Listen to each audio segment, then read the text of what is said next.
Greetings. This is a brief report about the 2025 Surron Ultra Bee QL 6000 DY-B. It is apparently it is not for the North American market. All the documentation is generally in, I believe, Chinese. Anyway, it is advertised as having 21 kilowatts, which I have not verified. It does have the large motor on it, but what this is it's the Sur-Ron. You typically see these things in North America as dirt bikes. Okay, this one is it would be perfectly street legal in California if it actually had a pink slip to register it with. Anyway, so it's got about 50-50 enduro tires on it, 50% dirt, 50% dirt, 50% street. Fairly large. It has a 90-90-19 on the front, and then it has a 120-80, I think it is. Let's see. Yeah, 120-80-18 on the rear. So it has just a slightly smaller front. I believe the dirt models of this version have the 21 front, but this does not. But you know, that's okay for enduros.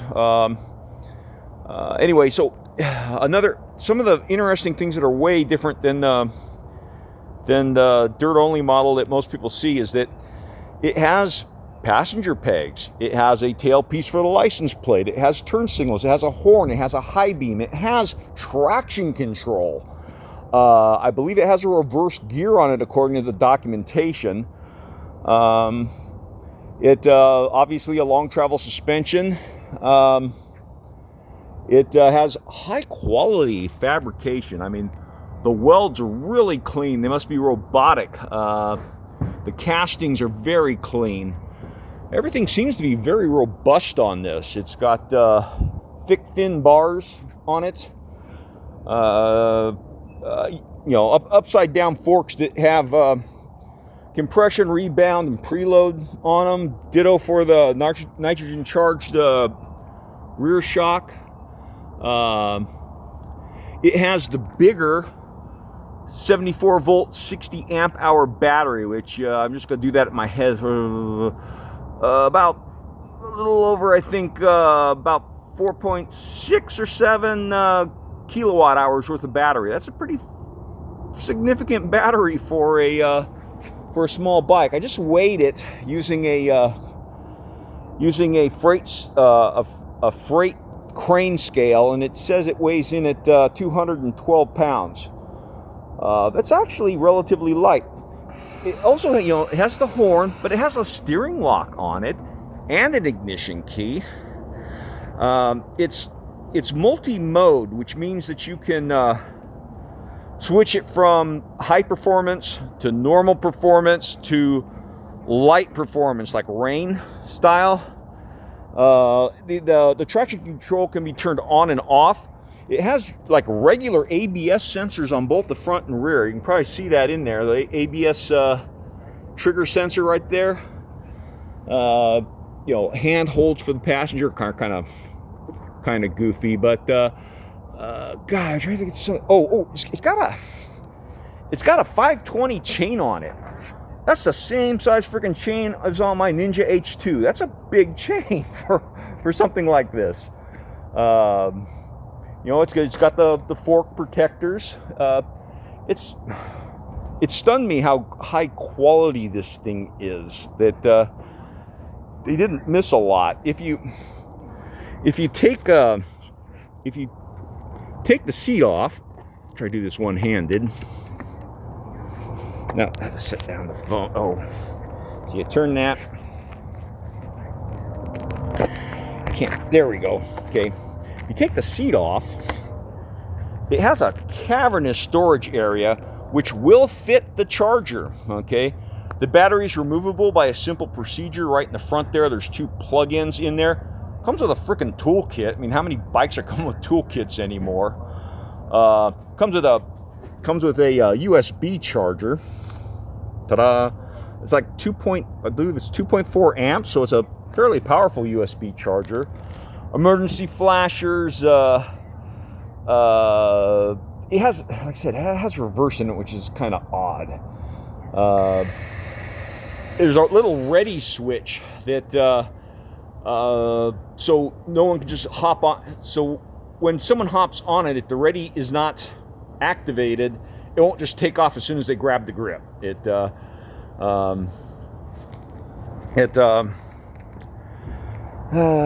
there's something else I was thinking of right there having to do with that. Yeah, you know, the multiple power levels right off the bat. Anyway, until I remember what I'm forgetting about it, I will report that it is a pretty sophisticated enduro. I mean, it's right up there with it's superior to my KTM 500. It has more as far as street functions. It's way more street design than a KTM or even the latest Honda high-end enduro.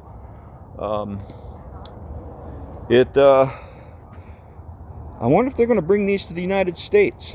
It is kind of interesting. It fits adults. It's you can adjust. You can slide the tubes up until you hit the triple trees. Oh yeah, a little breakaway freaking lever tips and hydraulic brakes.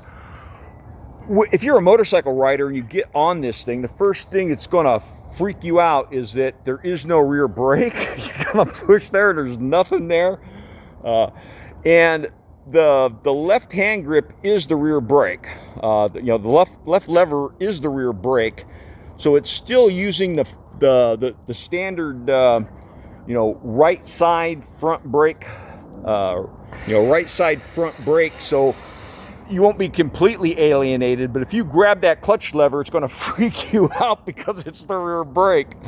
Even the kickstand, a little casting quality on that kickstand. I'm not sure if it's forged or not, but it's really high quality. It has all the advanced safety functions, like I said, traction control, checks for the kickstand, the ready light and stuff. The charger is huge and beefy. I'm not showing it to you right now because it's in the other building. But it kind of surprised me and impressed me. I'm not going to tell you what the price point is on it because there is no advertised price for North America on it. I will tell you, I did not pay that much for it. You can't buy a motorcycle in the United States for less than what I paid for this thing, shipped. Of any size. I mean, it's like almost Grom pricing. Anyhow, I'll give it more riding evaluations and stuff to it, but it interfaces apparently with a cell phone, which is something I've not done yet, so you can do a lot of the control functions and pre-programming with a cell phone. But that's it for right now. Thank you. Bye.